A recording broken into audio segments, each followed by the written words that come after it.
நம்ம பாரத பிரதமர் நரேந்திர மோடி அவர்களுடைய 75வது பிறந்த நாள் செப்டம்பர் 17ஆம் தேதி வருது. இதையொட்டி மக்களாகிய நீங்கள் உங்களுடைய பிறந்தநாள் வாழ்த்து செய்தியை ஒரு வீடியோவா 1 நிமிஷத்துக்கும் குறைவாக பதிவு பண்ணி கீழே தெரியக்கூடிய இந்த நம்பருக்கு வாட்ஸ்அப் பண்ணீங்கன்னா நம்மளுடைய சேனல்ல உங்களுடைய பிறந்தநாள் வாழ்த்து செய்தி நாங்க ஒளிபரப்புவோம். ஸோ நம்ம சேனல்ல உங்களுடைய வாழ்த்து செய்தி வரணும்னா டக்குன்னு மொபைல் எடுத்து வீடியோ ரெக்கார்ட் பண்ணி இந்த நம்பருக்கு அனுப்பிச்சு விடுங்க.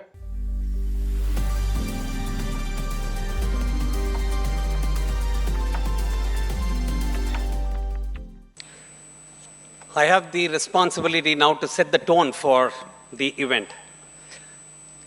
I go around the country quite a few times.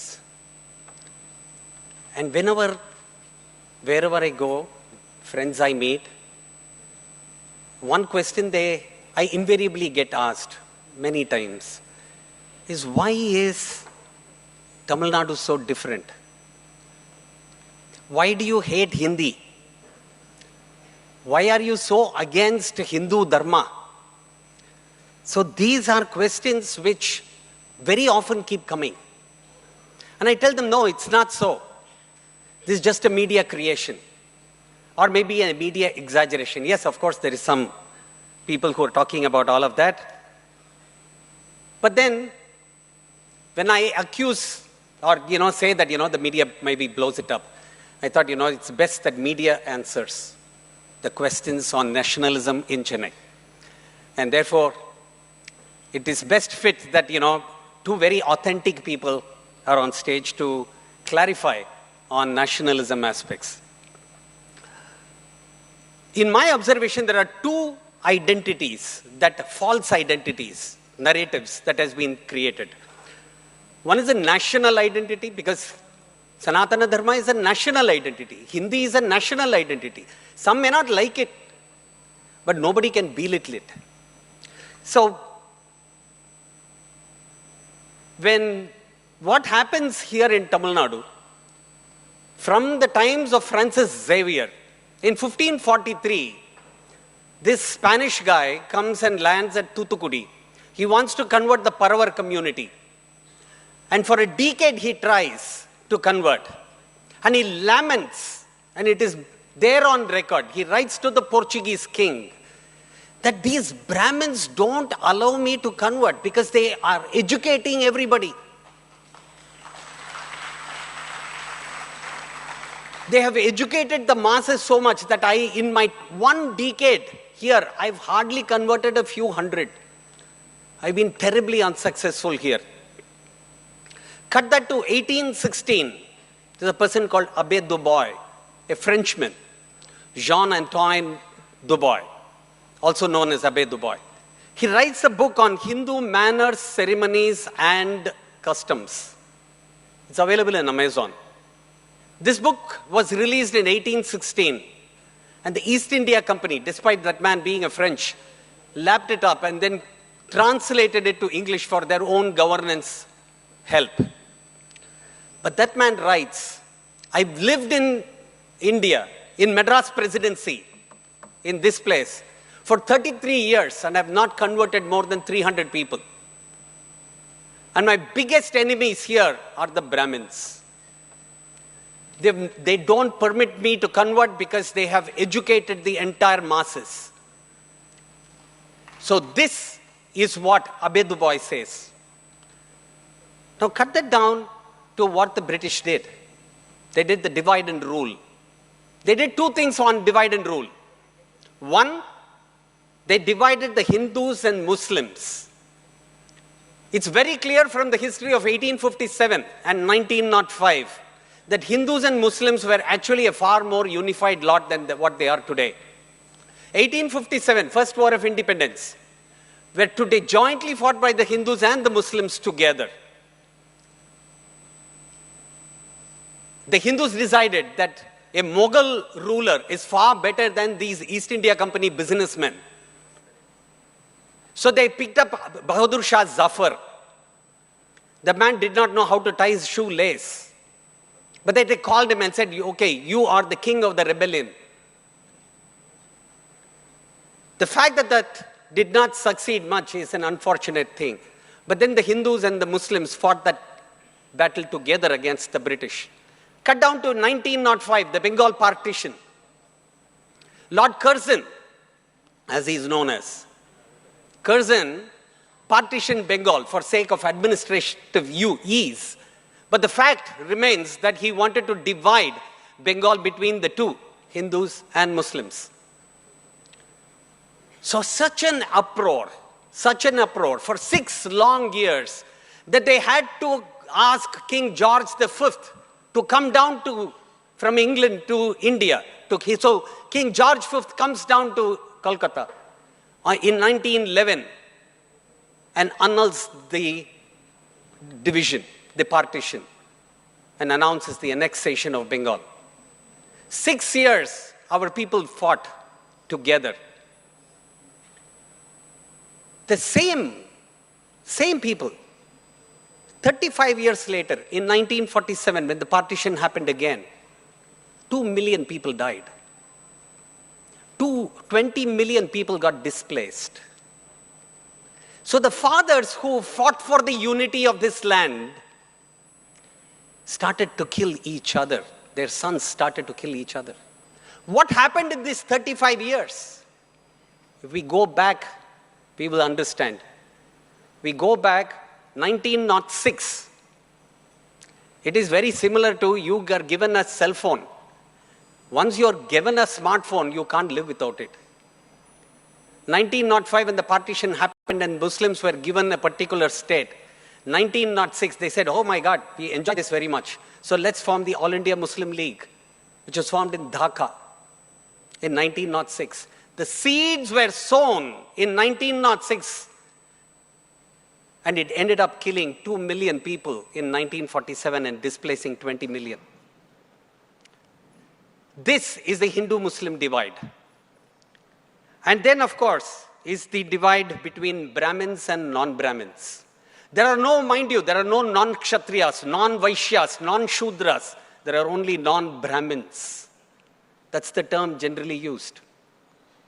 Because the Brahmins dedicated themselves to educate the society. There may have been sporadic incidents, just like any time in the history. But nowhere in history has Brahmins confined to being the so-called prestige class. They were consciously living under extreme poverty. As Vivekananda writes about Ramakrishna Paramahamsa's father and mother, he talks about this community, which is just 150 years back. So what happens when Brahmins and non-Brahmins divide? But it's extremely interesting. 1784, Sir William Jones created the Asiatic Society to understand how they can rule India, because India was so many languages. They wanted to understand how the hell can we rule with so many languages. So he created this Asiatic Society to study the linguistic patterns. 1835, Lord Macaulay started the English form of education. 1856, we got the first graduates from Mumbai, Kolkata, Chennai, Madras, first graduates in English. And 1920, in the Congress session of 1920, because of Gandhi's call for Swaraj, the Congress decided to form linguistic groups. So they formed the Tamil Nadu Congress, they formed the Andhra Pradesh Congress, etc. So that created the seed for linguistic division. That ended up in 1956, it ended up in the state reorganization on linguistic lines. Potti Sriramulu in 1953 went on to a fast unto death because he wanted a separate Andhra. It was only on linguistic lines. We never had these linguistic differences. But then the linguistic differences was created in 1784 by Sir William Jones. 150 years later, it formed into a nation which was divided on linguistic lines. So this is where we find our linguistic identity. It's a creation of the British.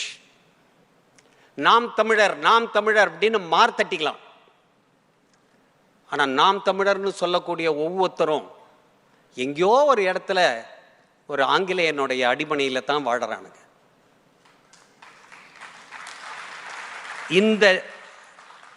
இந்த நிலை மாறணும். அவனுடைய மத பாஷையை தாய்மொழியை போற்றி வணங்கட்டும். அதுக்கு நமக்கு எந்த அதிகாரமும் கிடையாது. நம்ம நம்ம தாய்மொழியை போற்றலாம், வணங்கலாம். இதுதான் எனக்கு கடவுள் அப்படின்னு சொல்லலாம். அதே மாதிரி தான் ஒவ்வொருத்தனுக்கும் பாரத நாட்டில் இருக்கக்கூடிய ஒவ்வொரு மொழியும் எல்லாமே தேசிய மொழியே. அதனால மொழி ரீதியாக இந்த தமிழ்நாட்டை நம்ம பிரிக்கிறத நம்ம எதிர்க்கணும். ரெண்டாவது, இந்த 150 வருஷத்துல பிராமணர்கள் இந்த மாதிரி பிராமின்ஸ், நான் பிராமின்ஸ் இதை பண்ணி இவங்க எல்லாம் என்ன பண்ணாங்க? இந்த பிராமணர் எல்லாம் இங்கேருந்து அமெரிக்கா போயிட்டு அங்கே போய் சிஇஓ ஆயிட்டான். கூகுளுக்கு சிஇஓ ஆனான், அடோபிக்கு சிஇஓ ஆனான், கூகுளுக்கு மைக்ரோசாஃப்ட்டுக்கு சிஇஓ ஆயிட்டான், பர்ப்ளெக்சிட்டின்னு ஒரு கம்பெனி ஆரம்பிச்சு இது பண்றான். ஆனால் தோத்தது என்னவோ பிராமணன் தான். ஏன்னா இன்னைக்கு சுந்தரேஸ்வரர், மதுரையை ஆளும் சுந்தரேஸ்வரர் போட்ட பிச்சை சுந்தர் பிச்சை. அந்த சுந்தர் பிச்சை அப்படி மார்த்தட்டிப்பாரா? சந்தேகம்தான். ஆக ராஜ தர்மா அப்படின்றது கடந்த 150 வருஷமாக அழிஞ்சு போச்சு. க்ஷாத்ரோ தர்மோ ஹியாதி தேவாத் பிரவருத்தா பஷாதன்யே சேஷபூதாச்ச தர்மாக. ராஜ தர்மா, otherwise known as Kshatra Dharma, was the first to emerge from the primordial God. All other dharmas are part of it and appeared subsequently. But when Raja Dharma ஆட்டம் காணும் பொழுது எல்லா தர்மமும் ஆட்டம் காணும். And that's exactly what we have seen in the last 150 odd years. All forms of dharma have been repeatedly disrupted. There is another shloka. I do not want to read out the shloka. The whole concept is, yet they have been revived through the exercise of Rajadharma or politics. In every era, the original principles of Rajadharma have prevailed. And therefore, Rajadharma is considered the most superior form of dharma in this world. So, இவ்வளவு பெரிய ஒரு விஷயம் ராஜதர்மா, இது cinema கூத்தாடிகள் கிட்ட கொடுத்துட்டு வேடிக்கை பார்த்தா இந்த தமிழ்நாடு எப்படி உருப்படும்? Nationalism ought to happen with a concept behind.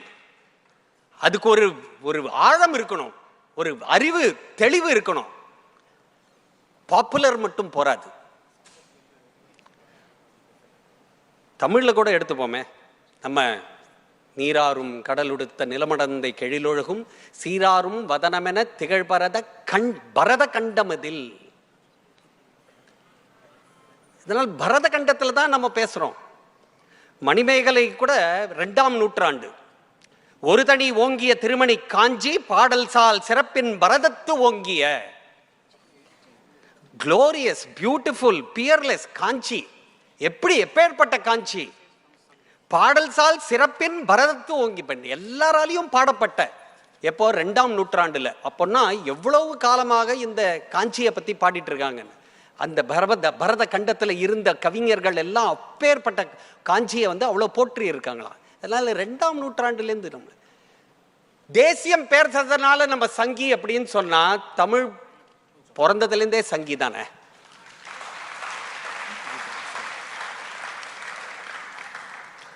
So, the country was divided into two, yet no uproar. Half of Kashmir was lost, no uproar. Tibet slipped away, no rebellion.